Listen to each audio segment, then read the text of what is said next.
Hey everyone, Jeremy from Survival Showcase. Tonight I wanted to go through setting up a scope on the Weatherby Vanguard. So I've got the rifle right here. The scope that I've selected for this rifle, it's a Leupold VXIII 3.5 to 10. It's a very nice scope. This one happens to be a used one. It's gloss. It's just one that we had around, so I was going to put it on. It has the adjustable parallax up here on the front. So it goes from 25 all the way up to 400 and then past infinity. Back here we have the turrets. They're a very simple coin style turret on there. So it's not like a big knob or anything like that. It's meant to keep the profile of the turret very low. And the windage turret, that was the elevation. The windage turret is exactly the same. Back here we have our focus select or distance magnification selector. So it's from 3.5 to 10. And then right here we have a locking ring, and this is so that you can get the crosshairs to focus for your eyes. If you have glasses on, you're probably going to turn that all the way in, and if you're not wearing glasses, you're going to bring it out to get the correct focus for you. What the numbers mean on a scope like 3.5 to 10 by 40, we have a 40 millimeter objective. That's usually the last number that you hear. So that's this, the diameter across here is 40 millimeters. The 3.5 to 10 is the magnification power. So your bottom end magnification being the 3.5 to the top magnification being 10. And that's what those numbers stand for very simply. Another number that you're going to quite often hear is 1-inch tube or 30 millimeter tube. And that refers to the diameter of this tube, this portion here and here, where you would mount your rings to. That is either 30 or 1 inch. In this case, this is a 1-inch tube. So we have a 3.5 to 10 by 40 millimeter objective. A quick tip that I've picked up for learning what the eye relief on a scope would be. You're not going to see it on this one. I don't have a lot of good lighting here, so it's a very faint dot. But if you have good lighting over top and you get light coming through the scope and then it comes out through the bottom, you'll move your scope up and down like this, and you'll see the dot comes in and out of focus. When it's sharp and crisp, that is from the surface that the dot is on to the bottom of your scope, your eye relief distance. It's a very quick way to figure out what the eye relief of a scope is. Okay, so I'm going to rearrange the camera and stuff. We're going to bring it up here and we're going to go over setting up a Weatherby Vanguard with a Leupold scope. Alright, so we've got our rifle here, and the first thing you're going to want to do is take out these brass colored plugs. You can use just a small screwdriver. I happen to have a little jeweler's screwdriver that works great for this, and it doesn't take very much to take them out. You will want to keep these because if you go to sell your rifle and you want to keep your scope, it's nice to be able to put the plugs back in. Just kind of finishes it off without having 4 holes in the top.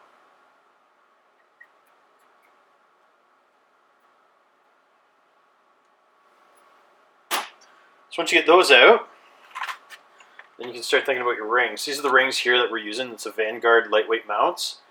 They're made by Tally for the Vanguard rifles. These rings have a front and back to them, so you're going to want to be aware of that. And they also have 2 different size screws for the bases. First thing you're going to want to do though is take these caps off. Actually, I have that driver. Also, they supply you with a Torx bit driver, which is handy for taking these off because it's just small and you can just put it in there and twist them out pretty quick. Careful when you're taking the screws out that you don't drop them and lose them somewhere. 4 screws that are in the packaging just loose, they're the ones that are for your bases. There is a front and a back ring. The front ring is really heavily contoured on the bottom to fit this spot right here, and the back one's pretty flat. They're very easy to tell and you can't really mess them up. They just won't work. So what I like to do when I'm putting on this set of rings is I like to use just a thin film of grease, and that's just going to keep any water from staying in there. It's just going to stop it from rusting. Very thin film. You don't want to cake the thing right up. And again, just on the bottom of the bases themselves, just very, very light amount. You don't want grease squeezing out of there.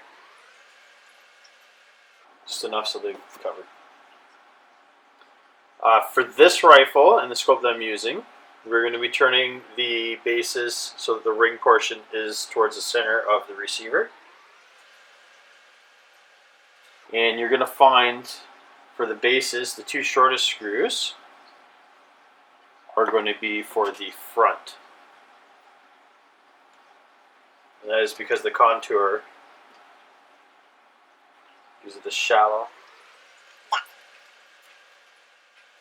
Just want to put them on just so that they're just in there,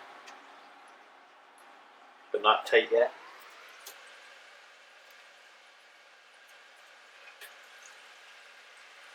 And then the two longest ones will go into the back base. And again, just don't tighten them up right away.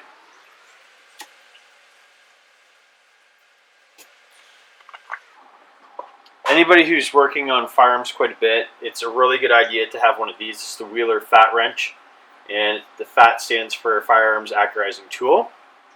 And what it is it's a torque wrench in inch-pounds. And what we are looking for the bases on a Vanguard Weatherby is 25 inch-pounds. It's very easy to adjust. You just pull out the bottom and turn it, and then these bits, it's supplied with a number of bits. You want a number 25 Torx bit. Put it in there, get it on into your piece, and turn it. 3 audible clicks.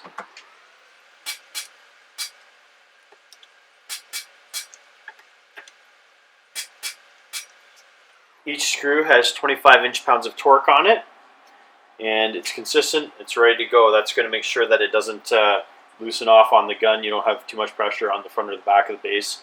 It's perfect. Next part is to set our scope in there. And for this one here, I'm going to eyeball it. You can get Wheeler and Weaver, and there's a couple other companies. I believe there's another company called Segway. They make devices for making sure that your scope's exactly level to the gun. Tonight, I'm just going to be eyeballing this one. I'm usually pretty good at getting the rifle set up by eyeballing it. But yet, if you want to have it perfect, there is devices you can use level. Set on there, get it perfectly level. Also, there's, I believe it's called a Segway. And it's basically got 2 cards that stick up on both sides of the scope, and you set it on a flat piece, either the base, which on this one here, it has a flat section. And you look through the scope, and you find the 2 lines on your crosshairs that go across, and you line them up with the lines on the card that match it so that you get it set up perfectly. It's cheap, and it's very, very, very effective way of getting your scope true to the gun.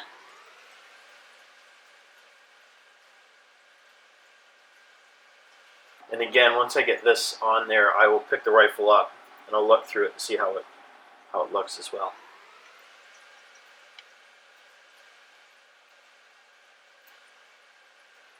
When you're starting these screws in, make sure you don't cross-thread them. They should just slide in there fairly easily. And I always like to check the gap on both sides of the ring to make sure it's consistent as I tighten it down, so I don't have one side that's closed and one side that's open back. Again, if you've got a screw that's having a bit of trouble getting in, don't force it. You should go with little resistance as possible.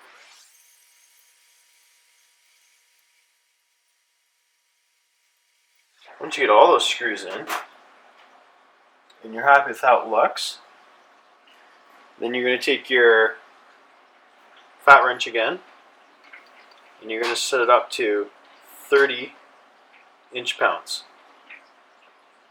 What I like to do with this is tighten it down a little bit at a time so we get an even pressure.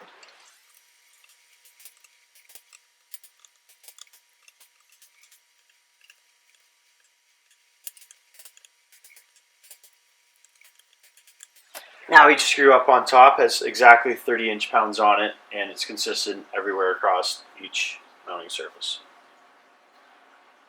So that's all there was to mounting that scope on there. It's pretty easy. Basically anybody can do it. If you needed any other guidance, just ask in the questions below, and I'll answer them as best as possible.